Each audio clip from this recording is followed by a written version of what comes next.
Basically, this is two countries sharing one town. During this half an hour, we've crossed the border more than 10 times. This looks like a real geographic glitch. The people who live here are living in both countries. How crazy is that? We can call it the town with one leg in Netherlands and another in Belgium. Geography gone wild. Welcome to Baarle, people, where borders literally run through living rooms. Belgium? Netherlands. We are in a town which is very complex yet very simple. It looks like a normal town, right? But here's the twist. It's not. This is an international border. Here is the Netherlands and here is Belgium. This is Baarle-Nassau, where I'm standing right now. And where Gio is standing is Baarle-Hertog. So this looks like a real geographic glitch, where you have 22 Belgian enclaves sitting in Netherlands. And within these enclaves, there's also other parts of Belgium inside Netherlands that is inside Belgium. Geography gone wild. Baarle-Nassau belongs to the Netherlands and Baarle-Hertog belongs to Belgium. And why is that? Because the Duke of Brabant gave lands to the Lord of Breda in return for protection. When they drew out the borders, the lands that the Duke of Brabant gave to the Lord of Breda became parts of the Netherlands. And that's why you have around 30 Belgian enclaves inside the Netherlands. And inside those enclaves, you have Dutch exclaves inside those enclaves. I don't know if I'm making any sense. This is the smuggler. Apparently, this statue depicts smuggling back in the day. Because of the complex borders, Baarle-Nassau and Baarle-Hertog were a paradise for smuggling butter, goods, tobacco, especially during World War I and II. So if you want to smuggle goods between the Netherlands and Belgium, they would do it here in Baarle-Hertog and Baarle-Nassau because it was very easy to do it here. And this guy here depicts this phenomena from back in the day. It was technically a tax workaround. So tax in Belgium for butter, for example, was less than tax in the Netherlands for butter. So they used to bring their butter from Belgium and smuggle it here to the Netherlands. Same for tobacco, right? Same for tobacco. Even some restaurants, they have two baking machines. One in the Netherlands and one in Belgium. And they used to bake in the Belgium one so that they can have a lower tax. So, in two words, it was a tax workaround thing. All right, and that's the smuggler behind us. And by the way, I feel that when I was reading about the smuggling, it reminded me a lot of Lebanon and Syria and the complex borders we have as well, and the smuggling that's happening, or that's been happening for the past, I don't know, forever. And it's kind of very similar. When you have complex borders, it becomes very easy to smuggle goods in and out. People can find a way to benefit from this cross-border. So they would get things from one country that has lower tax to the other, and vice versa for other goods.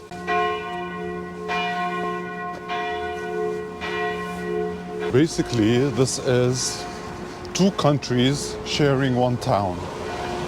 That's what it is, right? Yeah. And both countries are living in harmony together. Knowing that they have this complex border, they don't see the border, they're just living their lives normally. See, so here I'm in Belgium right now, I'm in Baarle-Hertog, and now here I'm in Baarle-Nassau. So in a world that's obsessed with dividing borders, this town proves that you can actually share one. So some restaurants, they used to move people from one table to another to avoid closing times, because closing times back in the days were different between Belgium and the Netherlands. So if you were sitting in a bar in the Netherlands and it's closing time, so they used to move people from one table to another because Belgium had different closing times, so they can continue their night. Sometimes you don't need a passport to cross borders. All you need is curiosity. And this is me crossing borders.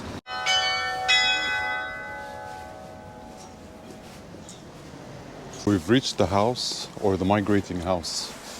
This is the migrating house. See, this side is Belgium, and this side is the Netherlands.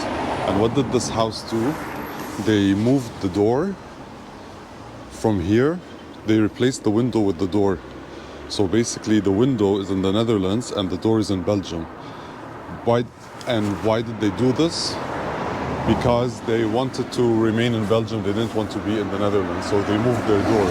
So where your door is decides in what country you are in. They are in Belgium. You can tell this house is number 10 in Belgium, and this house is number 1 in Netherlands. This house is called the migrating house because they switched the window with the door.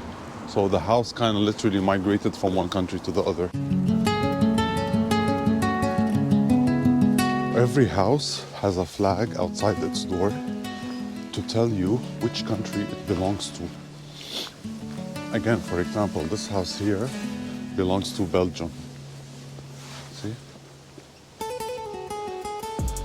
And yes, they have 2 mayors, they have 2 police stations, and they have 2 postal offices for each country. If the Belgian police are chasing someone and he goes into a building that is Dutch, they couldn't go in. They had to wait for the Dutch police to arrive for them to come in. Up until, I don't know how many years ago, they signed a treaty allowing the Dutch police to go into Belgian territory in case of chasing. Oh, interesting. So they are working together now. They are working together, yeah. I mean, this is working in complete harmony due to the extreme regulation they have. Yeah. It's not that the people are nice. People will always try to find a workaround to benefit. It's such an interesting place. Check this out again. Baarle-Hertog is here. And now Baarle-Nassau is here. So during this half an hour, we've crossed the border more than 10 times. Yeah. Netherlands, Belgium. Netherlands, Belgium. Welcome to Baarle, people, where borders literally run through living rooms. Now we're gonna go to a house where the owners wanted to live in both countries and they were able to have it their way. So technically they have breakfast in a country and they sleep in another country. So their kitchen is in one country and their bedroom is in another country. And it's called the house with 2 numbers. So There it it has is. 2 numbers. So this is it, the house with 2 numbers. So, oh wow, look. You can see the split. Belgium, Netherlands, and it goes right through their door. So they have number 2 and number 19 on their door.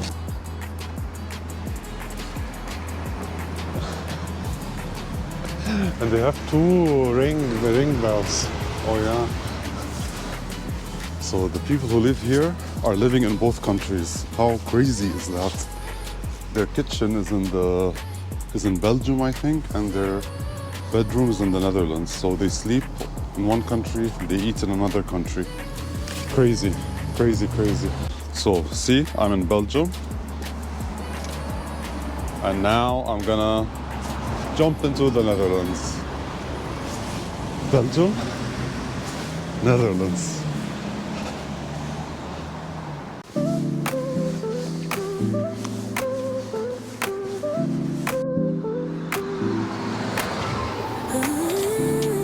For the 15th time. Yeah, we've crossed borders like more than 20 times so far. This proves that we're in Belgium, the post box thing. And I'm sure there's a Dutch one somewhere once we cross to Baarle-Nassau. There we go. Belgium, Netherlands. We'll do it again here. Again? Yeah, it was, Oh my God. well,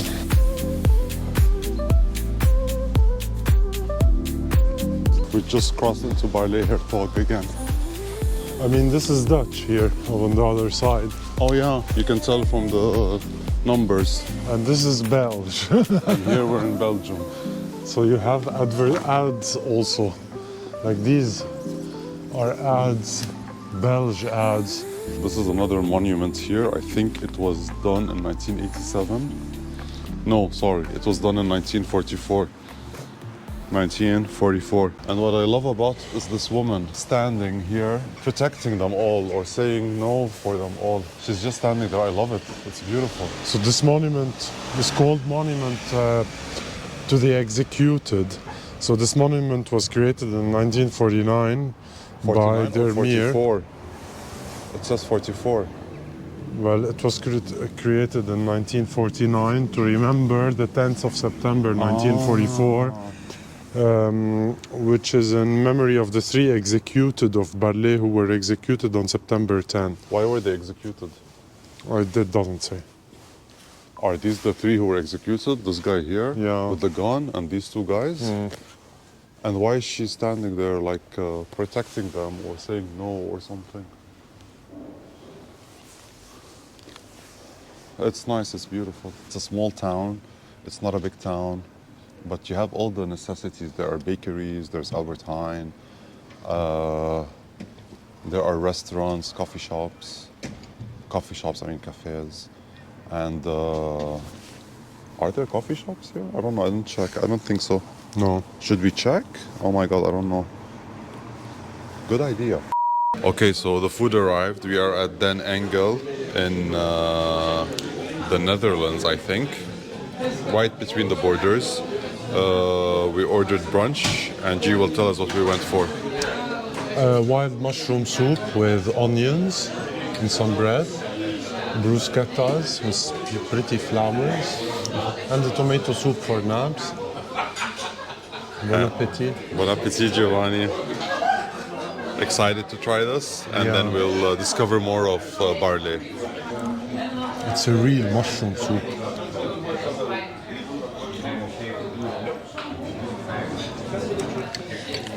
Well, the food took a while to get here, to arrive, so I'm expecting it to be very fresh and very good. Let's check it out.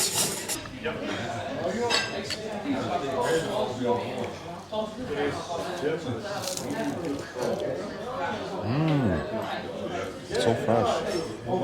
بحس هلا عملوها. I think they just did the soup. That's why it took so long. Yeah.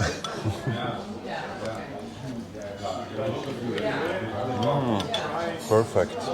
So this is Den Engel, the place we had brunch at.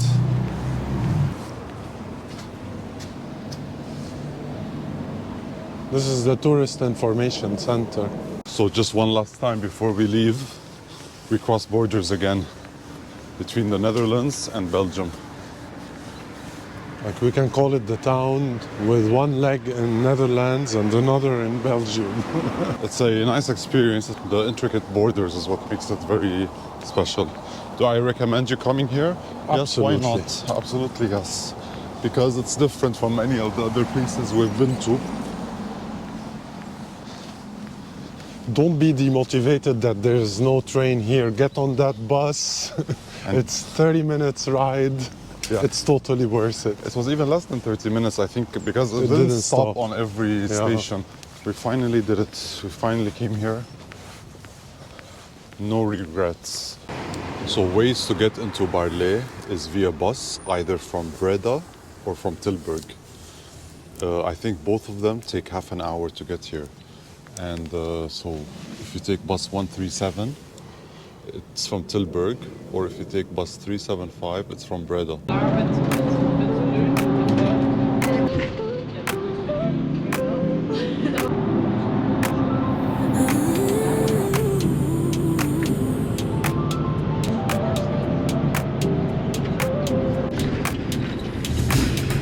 We just made it back to Breda, and not our first time here.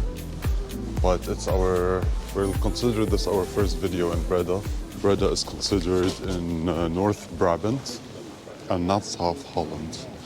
The first city in South Holland is Dordrecht. No. What is this? What's inside? Nothing, it's sweet. Sweet? And It's with reasons. okay. I'll take badak. No, I'll take one, please. One? Yeah. Take away or eat now? Eat now. With sugar? A little bit. A little bit. I'll have a waffle, One waffle also. Which one? the regular one. With sugar. Yes, a little bit.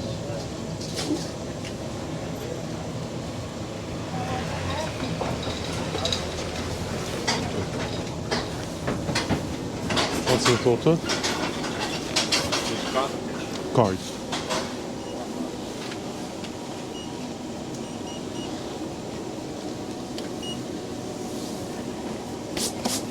Yes, thank you. Thank you. So Breda is known as a very artistic city. It has the Blind Walls Gallery, which are murals painted across the city. And it's a way to communicate with the outside world via art without having to talk. You've got sugar on your mustache. You've got sugar all over your chest. Oh my God. We've got a fries place, chocolate place, bakeries or nuts. Like in every Dutch city, there's the cathedral and then there's the shopping street. And by the way, how was your dessert? It was a fried sweet dough. The closest to what we have is the zlebje, but it has a bit of spices on it.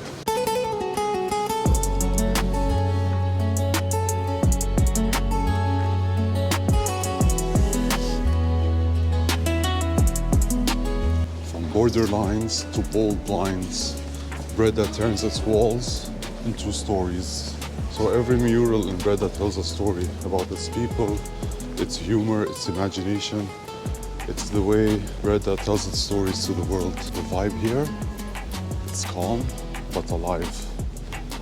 If I were to live in the Netherlands, I'd pick a city like Breda to live in. You can feel there's a small community as well.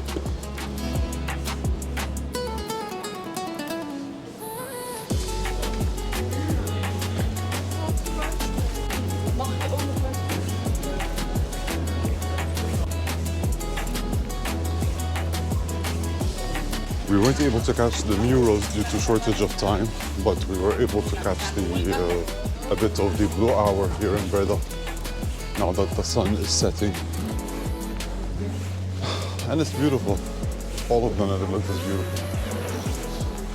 You don't only have to go to Amsterdam to enjoy it. Once again, we find ourselves at Stadspark, which is the park that takes you or leads you to the station. So this is Stadspark behind me, and there's the Breda Central Station in front of us. Once you're at the station in Breda, there's Taco Bell to the left. Amazing meal. Lost batteries to our microphone, so we're gonna have to deal with the situation.